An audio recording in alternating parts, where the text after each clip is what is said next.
Hall. Ed, why don't you tell us about yourself? My name is Ed Hall. I am the CEO and chairman of the Green Georges Foundation. I wanted to talk today about riding bicycles in New York City. Since the storm last week and the storm the week before, there have been some transportation issues that people have been experiencing.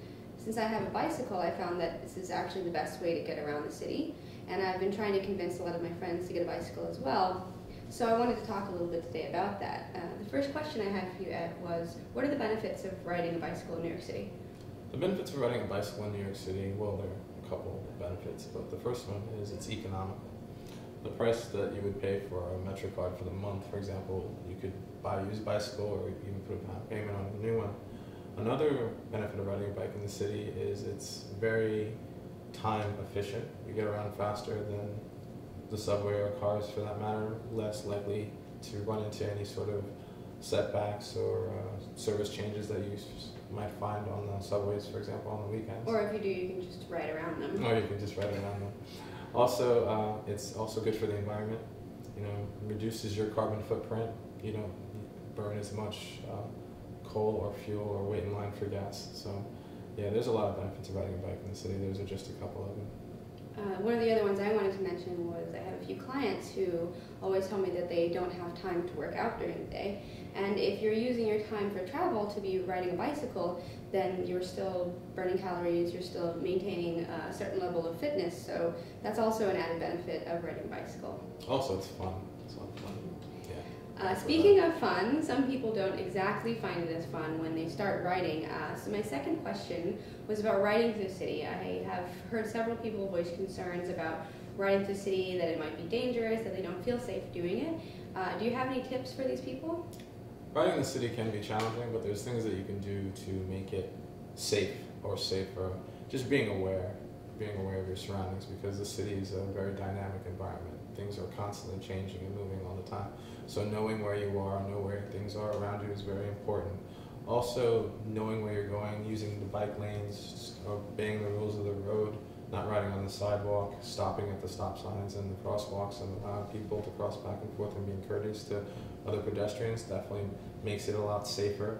You're not being reckless and you're not doing things that would cause people to run into you or crash into you, things of that sort. So there's things that you could do to make your ride safer just by being aware, being safe, being visible, wearing your helmet, lights, reflectors, things of that sort. Thank you. You're welcome. Speaking of modifications for your bicycle or your clothing, what about riding during the winter months? Are there things that you can tell people about riding in adverse weather? Yeah, dressing accordingly definitely makes your ride a lot more comfortable. Dressing during the winter months, you want to dress in layers. You want to have clothing that will, like a base layer, which will absorb some sort of moisture or wick the water away from your skin. So when you do start to perspire, if you're riding a long distance, you won't get colder. Also, you want to wear a layer on top of the base layer that would keep you warm, like fleece or wool. Wool is good because it'll still continue to keep you warm even after it's wet. And then you want to wear like something that'll break the wind, especially if you're riding during the cold and like the snow or the rain.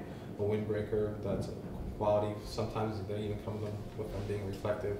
It's definitely a plus. Hands and feet, always a must. Keep your head covered because you lose most of your body heat through your head. If your feet are wet, you're going to have a miserable ride, so you want to keep your feet dry and you want to keep your hands warm. So those are the things that you want to kind of keep in mind if you're going to be riding in the colder adverse conditions of the winter.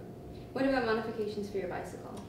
If you're riding during the winter months or any type of year where there's a lot of moisture, you want to invest in some fenders to keep the water away from the lower parts of your body, like your toes or your shins or even your rear end for that matter. Lights again, bells, these are things that you want to have on your bike if you're riding in the city. You need special kinds of tires?